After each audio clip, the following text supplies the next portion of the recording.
Britain governed or ruled at one point half of the Muslim world. So they know what Islam is. Why is it now that they are calling certain practices of Islam as extremist, and they have introduced the conveyor belt that this extremism, this version of extremism, which is believing in Sharia, believing in Caliphate, and in order to outroot terrorism, we have to outroot extremism. And what is extremism? Is the normal Islamic belief. Jihad is a fundamental part of this deen, which has been removed by self-censorship and the political climate that we live in. Every Muslim believes in jihad. Jihad is part of Islam, just as Salah is part of Islam. Today, the kuffar, they want us to delete this aspect of our deen. And you can understand just in the simple fact of what is the definition of jihad. If you understand, who do you do jihad against? You don't do jihad against Muslims. Jihad is against the kuffar. So is there any kind of comment to surprise why they don't want Muslims to believe in jihad?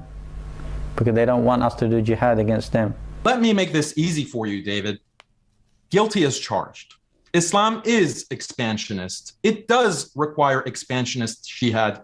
And when Islam is in power, it does discriminate against non-Muslims. Guilty as charged. I know a lot of Christians. I don't know any Christians who say, hey, let's go out and subjugate. They're not in power. Let's go out and subjugate the Middle East. They're not in power. So. Muslims aren't in power. You guys are still talking about going around and subjugating the world. I acknowledge that. I acknowledge that. I know. We're honest. That's the honesty. That's the honesty of Islam. Yeah, and that's actually an important distinction that you made just there. So even when you're not in power, there's still this plot to go around and subjugate the world. You say you're honest about it because it's actually part of your religion. Here, Islam has called for the violent subjugation of the world for 14 centuries, and whenever it's been in a position to subjugate the unbelievers in the name of Allah, it does so. The only times it stops violently subjugating the world is when someone actually physically stops it with an army. And we point this out, and hey, look at what it calls for. This is not good for the world.